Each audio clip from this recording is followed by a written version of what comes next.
nanti bisa kerjasama kan bukan orang lain. Tapi bangsa. Salam, gubuk apo. Oke, selamat pagi semuanya teman-teman yang nonton. Nah, di sini Seman 2 Cikarang Barat kedatangan Ibu nih. Kenalan dulu ya kita. Ibu dengan Ibu siapa? Ibu Vita Tresnadewi. Vita Tresnadewi. Jadi panggilnya Ibu? Ibu Vita. Ibu Vita. Oke, Ibu Vita. Kalau saya namanya Anissa Ibu. Ya, panggil aja Nisa. Oke, Ibu ini dari mana? Saya dari pengawas KCD 3. Ya, saya baru saja menjadi pengawas pembina di sekolah ini. Sebelumnya saya menjadi pengawas bina di SMA Negeri 1 Sukatani. Nah, saya sendiri ke Bekasi baru di awal tahun 2022 ini. Sebelumnya saya menjadi pengawas di KCD 10. KCD 10. Ya. Berarti sebelumnya belum di Bekasi ya, Bu? Belum. Di mana itu, Bu?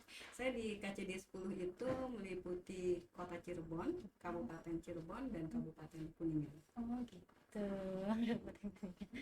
Iya, Cirebon dan Kuningan. Berarti baru sini ya, Bekasi. Iya. Oke, nah langsung aja kita, Ibu saya kepo nih mau nanya-nanya. Boleh ya, Bu?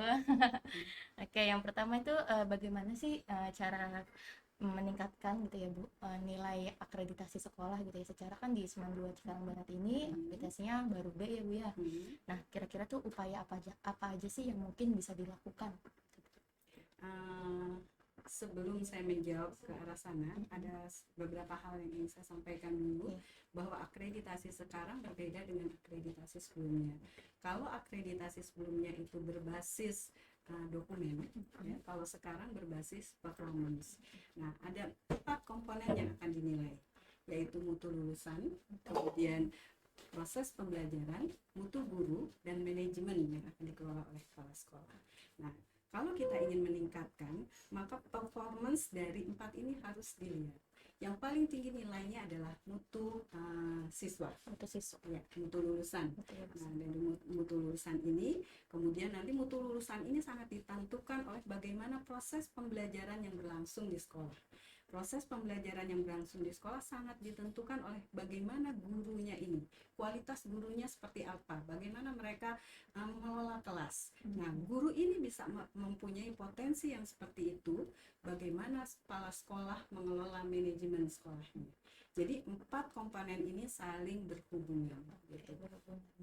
Dan nanti data itu akan dikolaborasi dengan data yang diambil oleh Ban Pusat melalui dashboard yang diambil dari Dapodik. Karena itu sekolah harus mampu mengupdate terus data yang ada di Dapodik. Jadi 4 itu emang saling berhubungan ya Bu tadi, mutu lulusan, guru juga, kinerja guru, terus juga manajemen dari kepala sekolah. Ya, dan proses pembelajarannya juga, iya ya, lupa itu juga. Iya. Oke, berarti itu ya Bu. Lalu bagaimana lagi upaya mungkin? Upayanya berarti nanti yang akan dilihat adalah bagaimana sekolah ini melakukan proses pembelajaran. Apakah proses pembelajaran abad 21 itu diterapkan di sekolah ini? Nah, itu akan dilihat nanti oleh asesor yang datang di proses pembelajaran. Mengajarkan kan tidak sekolah ini proses pembelajaran abad 21. Apa coba abad 21 apa itu? Kolaborasi. Ya, kemudian inovasi, kreativitas, ya itu kan, terus komunikasi. Nah, 4 hal ini harus mendapat hal yang dititik beratkan dalam proses pembelajaran oleh guru-guru yang ada di sini. Kemudian bagaimana guru-guru ini mengembangkan kemampuannya melalui PKB yang harus dipublikasikan oleh guru-guru itu sendiri, gitu. Jadi guru itu harus mau mengembangkan potensinya atas dasar kemauan dirinya, bukan suruhan kepala sekolah. Ya sih, kepala sekolah punya tugas untuk meningkatkan kompetensi, tetapi nilainya akan jauh lebih baik jika masing-masing guru mempunyai kemauan untuk mengembangkan dirinya. Jadi emang harus ada dasar kemampuan dari dirinya, kemauan dari dirinya gitu ya Bu ya. Betul. Karena emang kalau misalnya nggak sesuai kan, kalau misalnya nggak hanya disuruh-suruh itu kan kadang nggak setengah hati gitu ya. Jadi emang benar-benar harus Iya. Oke, jadi gitu. Nah, dokumen juga kalau akreditasi yang sebelumnya itu kan kita berbasis dokumen ya, Iya. berbasis dokumen. Nah, kalau sekarang kita dokumen ada, jadi kita menggunakan 3 cara, yaitu ada studi dokumen, Studi dokumen, kemudian ada observasi, jadi melihat langsung, dan wawancara. Nah, siapa saja yang diwawancara? Kepala sekolah, kemudian manajemen, guru, kemudian orang tua siswa, ya, dan satu lagi adalah pendik dan siswanya sendiri. Jadi kita akan menggali dan nanti akan menggabungkan data-data yang ada, mulai dari dokumen, kemudian observasi dan wawancara. Nah, baru kita nanti akan mengambil kesimpulan. Jadi gitu ya Bu ya. Oke. Nah, lalu pertanyaan berikutnya nih Bu. Kalau misalnya kita sekolah itu sudah terakreditasi A ya Bu. Nah, apa saja sih manfaat dari sekolah itu juga, dari sekolah tersebut kalau misalnya dia tuh udah dapat akreditasi A? Ya, kita nih sekolah SMA ya. Nah, kalau sekolah mendapatkan akreditasi A, itu keuntungannya adalah pada siswa, ya, terutama pada siswa. Kenapa? SMA itu kan melanjutkan. Melanjutkan, betul. Kita mengenal SBMPTN. Iya, SBMPTN, SNMPTN. SBMPTN itu yang tanpa tes ya. Iya, tanpa tes, kalau betul. sekolah mempunyai akreditasi A, maka 40% dari jumlah siswa kelas 12 boleh mendaftarkan di SBMPTN. Tetapi kalau akreditasinya B, dia hanya 20%. Dan kalau akreditasinya C hanya 5%. Jadi keuntungannya buat sekolah itu. Jadi untuk siswanya seperti itu ya Bu. Iya, betul. Kalau misalnya dia mau melanjutkan, dia bisa tes sendiri di SBMPTN, daftar di SBMPTN. Sekolah, kalau Iya, SBMPTN iya, kan iya, tapi kan ditentukan dari SBMPTN itu, jadi berapa siswa yang bisa mendaftar. Nah, kalau akreditasinya A, 40% dari jumlah siswa kelas 12. Iya, betul. Kalau B hanya 20%. Berarti kan setengahnya. Jauh kan? Nah, kalau yang C hanya 5%. Kasihan kan? Iya, anak betul. didik kita ya. Iya, betul. Yang ingin melanjutkan gitu kan. Yang ingin melanjutkan. Iya. Karena ya tujuan mereka bersekolah, kalau yang ke SMA pada umumnya kan melanjutkan kuliah ya Bu. Melanjutkan. Iya. Jadi emang mungkin akreditasi A itu sangat mempengaruhi gitu lah ya untuk siswa, bagaimana dia lancar untuk melanjutkan kuliah seperti itu. Oke. Lalu mungkin ya Ibu kan sebagai pengawas nih, kira-kira mungkin bisa memberikan arahan atau istilahnya pengetahuan mungkin kepada orang tua, biar orang tua itu bisa bersinergi biar sekolah ini bisa akreditasinya A gitu. Di dalam pendidikan yang baru ini, bahwa tanggung jawab pendidikan bukan hanya tanggung jawab pihak sekolah, tetapi orang tua juga mempunyai peranan yang sangat penting dalam pembentukan karakter dan kompetensi siswa. Jadi harus ada kerjasama antara orang tua dengan pihak sekolah. Jadi kalau orang tua dipanggil ke sekolah, konotasinya jangan hanya karena anak bermasalah atau hanya dimintai uang gitu.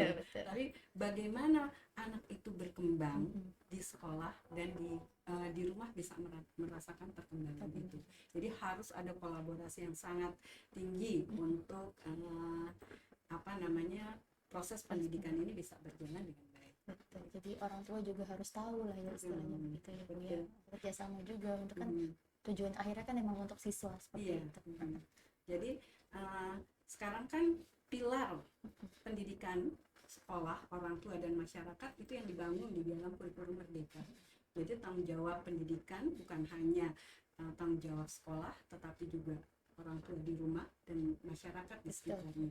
Karena karakter siswa itu akan terbentuk dari 3 lingkungan ini. Tidak mungkin di sekolah kita berupaya katakanlah semaksimal gitu ya, seoptimal mungkin, tapi di rumah tidak ditunjang, kemudian masyarakat juga tidak menunjang.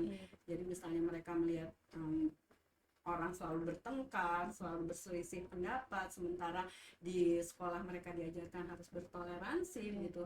Itu ya nggak akan terbentuk jiwa itu kalau di rumah tidak dilakukan dan di masyarakat tidak diajarkan seperti itu. Jadi harus seimbang semuanya dari awal, jadi bilangnya semuanya emang harus seimbang gitu ya, agar semuanya berproses menuju optimal gitu ya Bu ya. Dan kemudian pendidikan yang sekarang itu kita harus orientasinya siswa dan siswa. Bagaimana kita meningkatkan kemampuan siswa. Ya, jadi kurikulum merdeka itu adanya di sana. Upaya untuk meningkatkan dan ada sinergitas ya, ada ini dari akreditasi dengan kondisi kurikulum yang ada dengan Dapodik itu sekarang semua udah menjadi satu kesatuan yang saling menunjang. Jadi kita tidak bisa sekarang sih saya maunya begini, karena semuanya di Dapodik akan diambil dari akreditasi. Proses pembelajaran yang ada di sekolah juga akan diambil menjadi penilaian di akreditasi. Gitu ya Bu ya. Oke, jadi begitu nih informasi Ibu sangat informatif lah istilahnya buat kita untuk mengetahui bagaimana sih caranya beasiswa atau akreditasi, dan apa aja upaya mungkin yang bisa dilakukan, dan apa yang harus diseimbangkan, dan apa yang harus kita lakukan untuk siswa agar siswa tetap optimal dalam pembelajaran. Seperti itu ya Bu ya. Oke, nah kalau begitu kita akhiri saja ya Bu ya podcast hari ini. Terima kasih banyak Ibu. Sama-sama. Informasinya sangat informatif. Ya, semoga kita bisa ketemu kembali ya Bu ya. Oke, terima kasih. Assalamualaikum warahmatullahi wabarakatuh. Waalaikumsalam warahmatullahi wabarakatuh. Hal-hal yang terkait dengan pemasaran, Pak Kepala nanti bisa kerjasama. Kan bukan orang lain, tapi bangsa kita. Nah, salah satu yang pertama harus disosialisasikan adalah perlunya peran serta semua pihak. Mereka mungkin tidak tahu bahwa ada negara lain yang mengklaim itu. Iya, betul. Agar tahu bahwa itu milik kita, maka tugas kita ada mensosialisasikan aja oleh SMA Negeri Bor apa?